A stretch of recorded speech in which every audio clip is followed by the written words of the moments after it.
Students, अब हमारा topic है पोटेंशियोमीटर। तो पोटेंशियोमीटर की अफादियत जानने के लिए हमें थोड़ा सा बैकग्राउंड डिस्कस करना है, और वो है कि जब किसी सर्किट में हमें potential difference between two points find करना होता है तो हम वोल्ट मीटर का इस्तेमाल करते हैं। और वोल्ट मीटर हमेशा सर्किट के उस कंपोनेंट के पैरेलल इस्तेमाल होता है जिस कंपोनेंट में से पोटेंशियल ड्रॉप हमें फाइंड करना होता है। जैसा कि इस फिगर में R1 के अक्रॉस अगर हमें पोटेंशियल ड्रॉप फाइंड करना है तो हमें इसके पैरेलल में एक वोल्ट मीटर कनेक्ट करना होगा, और वोल्ट मीटर के कनेक्ट करने से जहाँ पोटेंशियल ड्रॉप मेजर हो जाएगा वहाँ एक ड्रॉबैक आता है, और वो ये है कि करंट को दो पाथ मिल जाते हैं फ्लो करने के लिए। और अगर हमारे वोल्ट मीटर की रेजिस्टेंस समाल होगी, कम होगी, तो फिर करंट काफ़ी सारी उसमें से भी पास कर जाएगी और हमारा सर्किट डिस्टर्ब हो जाएगा। हम नहीं चाहते कि हमारा सर्किट डिस्टर्ब हो, हम सिर्फ ये चाहते हैं कि इन दो पॉइंट्स के दरमियान पोटेंशियल डिफरेंस फाइंड हो जाए। तो ऐसा करने के लिए वोल्ट मीटर्स की रेजिस्टेंस फिर हाई रखी जाती है। अब जो एनालॉग वोल्ट मीटर हमारे पास होते हैं उनकी नॉर्मली कुछ ना कुछ रेजिस्टेंस होती है, जिसकी वजह से वो एक्यूरेसी नहीं आती मेजरमेंट ऑफ पोटेंशियल डिफरेंस में जो आनी चाहिए। और वो एक्यूरेसी सिर्फ एक सूरत में आ सकती है अगर हमारे वोल्ट मीटर की रेजिस्टेंस इनफाइनाइट हो, यानी ज़रा भी करंट इधर ना जाए तो पोटेंशियल डिफरेंस मेजर हो जाएगा सही तरह से और सर्किट की करंट डिस्टर्ब नहीं होगी इस केस में।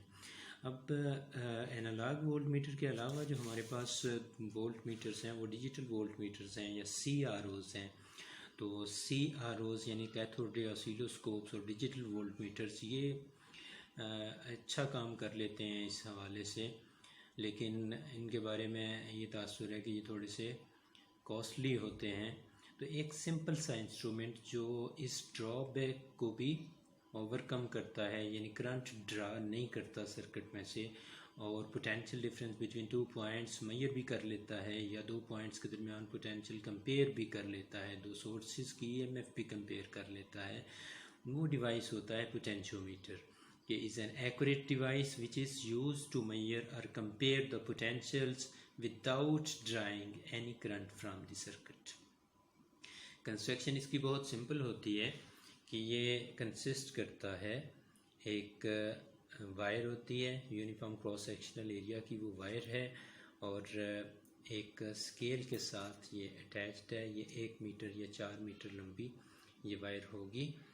तो इसमें जो L और M इसकी लेंथ बनती है या टर्मिनल्स बनते हैं, इनके अक्रॉस एक सोर्स EMF कनेक्टेड होती है, और इसी तरह से इन्हीं दो पॉइंट्स के दरमियान आप इसको जिन जिन मकासद के लिए आपने इस्तेमाल करना है, यहाँ कंपैरिजन ऑफ EMFs के लिए ये सर्किट बना हुआ है, इस पर थोड़ी देर बाद फिर बात होती है।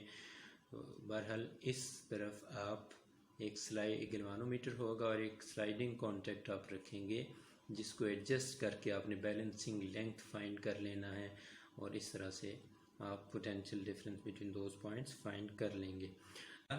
और इसका जो वर्किंग प्रिंसिपल है वो फिगर में आपको नज़र भी आ रहा है। वो कुछ इस तरह से होता है कि जब किसी यूनिफॉर्म क्रॉस सेक्शनल एरिया से मुराद मोटाई है, यानी यूनिफॉर्म मोटाई की वायर में स्टेडी करंट फ्लो करती है, तो वायर के किसी भी लेंथ सेगमेंट के लिए पोटेंशियल डिफरेंस उसकी लंबाई के डायरेक्टली प्रोपोर्शनल होता है। तो पोटेंशियल डिफरेंस उसकी लंबाई के डायरेक्टली प्रोपोर्शनल है। ये बात इतनी मुश्किल नहीं है क्योंकि हमें पता है कि रेजिस्टेंस लेंथ के डायरेक्टली प्रोपोर्शनल होती है, और लेंथ के चेंज होने से रेजिस्टेंस चेंज होती है, और रेजिस्टेंस चेंज होगी तो उस सेगमेंट का पोटेंशियल ड्रॉप, उस सेगमेंट को मिलने वाला पोटेंशियल डिफरेंस, डिसिपेट होने वाला पोटेंशियल डिफरेंट होगा। तो जिस तरह से हमने बात की कि पोटेंशियोमीटर मुख्तलिफ मकासद के लिए इस्तेमाल हो सकता है, जिसमें से फेमस पोटेंशियोमीटर को एज पोटेंशियल डिवाइडर इस्तेमाल करना है, और फिर उसी की एक्सटेंशन होगी। 2-3 मुख्तलिफ और टास्क हैं जो हम यहाँ पर करेंगे।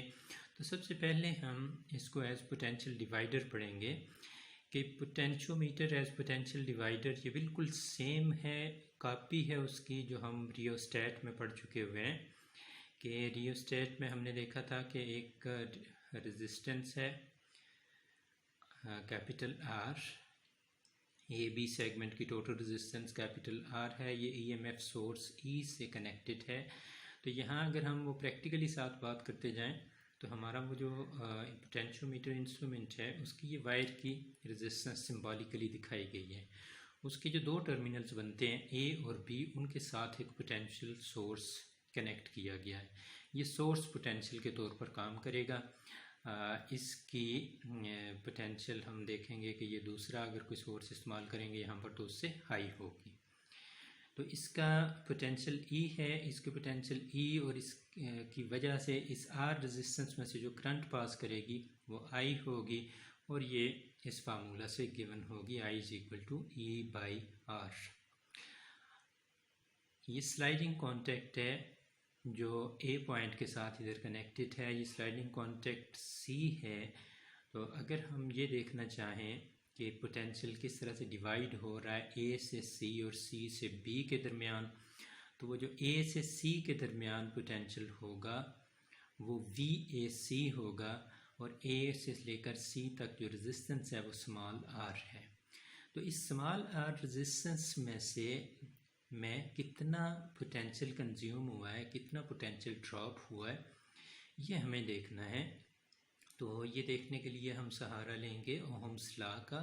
ओहम्स लॉ कहता है कि potential is equal to current into resistance. तो करंट इसमें से आई पास हो रहा है, आई ही वो करंट है जो इसमें से पास हो रहा है, और स्मॉल आर इसकी रेजिस्टेंस है। तो इस तरह से V A C will be equal to I into are.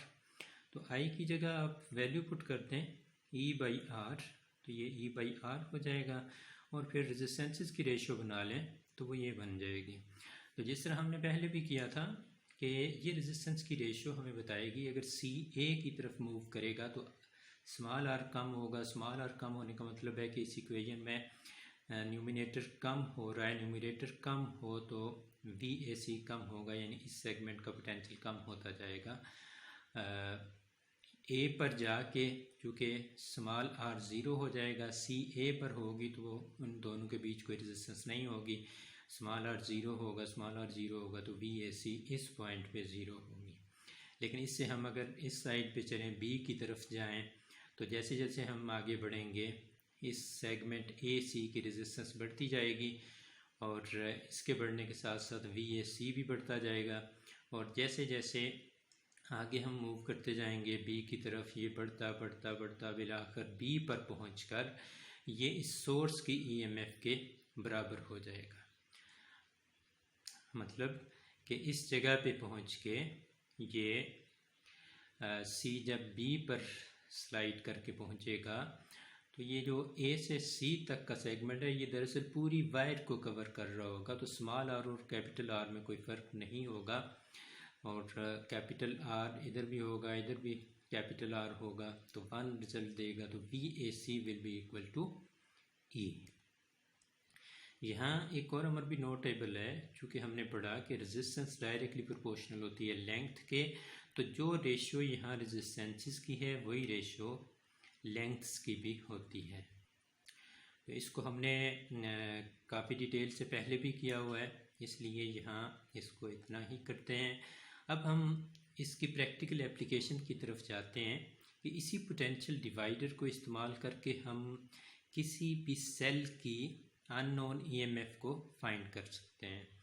मसलन ये दूसरी इसकी एप्लीकेशन होगी हमारी कि पोटेंशियोमीटर या potential divider use to measure EMF of a cell. ऐसा करने के लिए हमने अननोन ईएमएफ वाला सेल इस तरह कनेक्ट करना है कि इसका पॉजिटिव टर्मिनल पॉइंट ए के साथ और नेगेटिव टर्मिनल एक गैल्वानोमीटर के साथ और गैल्वानोमीटर एक स्लाइडिंग कॉन्टैक्ट के साथ कनेक्टेड हो।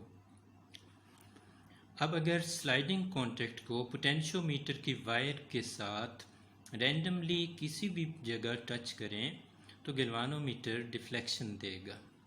अब गैल्वानोमीटर की डिफ्लेक्शन का ये मतलब होगा कि ए से सी तक के वायर सेगमेंट के का पोटेंशियल ड्रॉप इस अननोन ईएमएफ EX से या तो कुछ ज़्यादा है और या कम है। अब हम स्लाइडिंग कॉन्टैक्ट को पोटेंशियोमीटर की वायर के साथ डिफरेंट पॉइंट्स पर बारी बारी टच करके वो पॉइंट खोजेंगे जिस पर गैल्वानोमीटर ज़ीरो डिफ्लेक्शन देगा, यानी गैल्वानोमीटर नल पॉइंट पर होगा। फ़र्ज़ करते हैं कि हमारा मतलूबा पॉइंट ये C है, यानी C वो पॉइंट है जिस पर गैल्वानोमीटर ने ज़ीरो डिफ्लेक्शन दी है। ये फ़र्ज़ किया है कि ये कोई तो पॉइंट होगा, तो इसी को हमने फ़र्ज़ कर लिया है कि ये पॉइंट ऐसा है जिस पर गैल्वानोमीटर ज़ीरो डिफ्लेक्शन दे रहा है। जब ये पॉइंट मिल गया तो इसका मतलब है कि अब पॉइंट A और C के दरमियान इस्तेमाल होने वाला पोटेंशियल इस सेल की अननोन ईएमएफ के बराबर है, यानी VAC बराबर है EX के। तो अब यहाँ जब हम पोटेंशियल डिवाइडर वाला फार्मूला इंट्रोड्यूस करेंगे, VAC is equal to R small r by capital R into E, तो ये VAC यहाँ पर EX के इक्वल हो जाएगा, यानी ये अननोन EMF का फार्मूला बन जाएगा कि अननोन EMF इस चीज़ के बराबर आ जाएगी। अब ये जो स्मॉल r और कैपिटल R है, ये हमें पता है कि स्मॉल r रेजिस्टेंस है A से C तक के वायर सेगमेंट की, और कैपिटल R रेजिस्टेंस है A से B तक की सारी वायर की रेजिस्टेंस कैपिटल R है। मज़ीद हम ये भी जानते हैं कि resistance is directly proportional to length. तो रेजिस्टेंस जब डायरेक्टली प्रोपोर्शनल हुई लेंथ के, तो जो रेशो रेजिस्टेंसेस की होगी वही रेशो करस्पॉन्डिंग लेंथ्स की होगी। तो इस चीज़ को हम यहाँ जब इंट्रोड्यूस करेंगे तो EX का फार्मूला हमारे पास आ जाएगा small l by capital L into E। तो ये लिखना इसलिए आसान है क्योंकि यहाँ गैल्वानोमीटर के नल पॉइंट ढूंढने का मतलब है कि हमने बैलेंस पॉइंट ढूंढ लिया है, और बैलेंस पॉइंट का मतलब ये होता है कि हमने ये बैलेंसिंग लेंथ ढूंढ ली है कि A से C तक की जो लंबाई है वो L है, और ये डायरेक्टली प्रोपोर्शनल है स्मॉल r के, और इसी तरह से सारी वायर की रेजिस्टेंस R है और सारी वायर की लेंथ L है, कैपिटल L। ये दो आपस में डायरेक्टली प्रोपोर्शनल हैं, इसलिए small l by capital L वाला फार्मूला हमें ज़्यादा इजीली अननोन EMF फाइंड करवा देगा। यहाँ लेंथ्स भी आ जाएंगी, और इसकी जगह ये सोर्स EMF है जो ऊपर इस्तेमाल हुई है वो भी आसानी से हम वो चूँकि पहले से ही हमें पता होती है, तो ये भी यहाँ लिख लेंगे, सॉल्व करेंगे, हमारे पास EX आ जाएगी। तो इसी तरह एक पोटेंशियोमीटर को दो सेल्स की EMFs को कंपेयर करने के लिए भी इस्तेमाल किया जा सकता है, और तरीक़ाकार सेम है जैसा ऊपर ज़िक्र हुआ। फ़र्क सिर्फ ये है कि इस केस में वो दोनों सेल सर्किट में इस्तेमाल होंगे जिनकी EMFs को कंपेयर करना होगा। पहले E1 को सर्किट में इंट्रोड्यूस करेंगे, और टू वे स्विच ये नज़र आ रहा है हमें, टू वे स्विच के पॉइंट्स P और इस S को आपस में मिला देंगे तो E1 सर्किट में इंट्रोड्यूस हो जाएगा, और फिर इसके लिए हम गैल्वानोमीटर का नल पॉइंट ढूंढेंगे इस स्लाइडिंग कॉन्टैक्ट को डिफरेंट जगहों पे डिफरेंट पॉइंट्स पर टच करके। तो फ़र्ज़ करते हैं कि हमारी जो बैलेंसिंग लेंथ आई इसके लिए वो L1 है, जो यहाँ ब्लू कलर में आपको दिखाई दे रही है। वो बैलेंसिंग लेंथ हम मेजर कर लेंगे, जैसा कि कहा कि वो L1 है फ़र्ज़ करते हैं, तो इसको हम फार्मूला में लिखेंगे तो E1 यानी अननोन EMF E1 हमारे पास आ जाएगी small l1 by capital L, यानी total length of the wire of potentiometer, और कैपिटल E साथ आ जाएगा इस सोर्स की EMF के लिए। तो इसी तरह से फिर E2 को हम सर्किट में इंट्रोड्यूस करेंगे, टू वे स्विच के पॉइंट्स टर्मिनल्स Q और S को मिलाकर। तो जब इनको मिलाएंगे तो ये इंट्रोड्यूस हो गया सर्किट में, और इस सोर्स के लिए भी हम स्लाइडिंग कॉन्टैक्ट की मदद से बैलेंसिंग लेंथ फाइंड करेंगे। तो फ़र्ज़ करते हैं कि इसका जो बैलेंस पॉइंट आया और उसकी करस्पॉन्डिंग बैलेंसिंग लेंथ आई वो L2 है। तो तो जब ये L2 फाइंड होगी तो इसको भी हम अपने फार्मूला पोटेंशियल डिवाइडर वाले में लिखेंगे। तो E2 will be equal to small L2 by capital L into E हो जाएगी।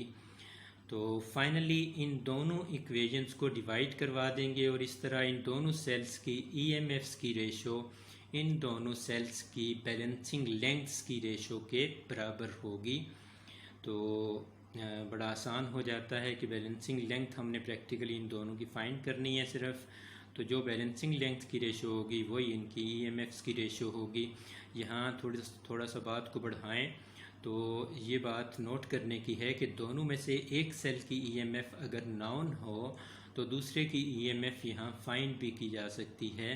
तो इस तरह से कंपैरिजन के साथ साथ आप किसी अननोन EMF को इस तरीके से भी फाइंड कर सकते हैं। और प्रैक्टिकली हमें याद रखना है कि हमेशा सोर्स की EMF इन EMFs की निस्बत कुछ ज़्यादा रखी जाती है, उससे 2 गुना 3 गुना 4 गुना, तब जाके एक्सपेरिमेंट सही तरह से परफॉर्म हो पाता है, रिज़ल्ट्स बड़ा जल्दी अच्छा आ जाता है। तो अब हम पोटेंशियोमीटर के यूजेस की बात करेंगे। तो पोटेंशियोमीटर के डिफरेंट यूजेस हैं, जिसमें से 2-3 हमने पढ़ भी लिए कि it can be used to determine the EMF of a cell, it can be used to compare the EMF of the 2 cells, इसी तरह से it is used as continuously potential divider, और इसी तरह से it can be used to measure the internal resistance of the cell, और फिर ये एमीटर और वोल्टमीटर की कैलिब्रेशन के काम भी आ जाता है। Thank you.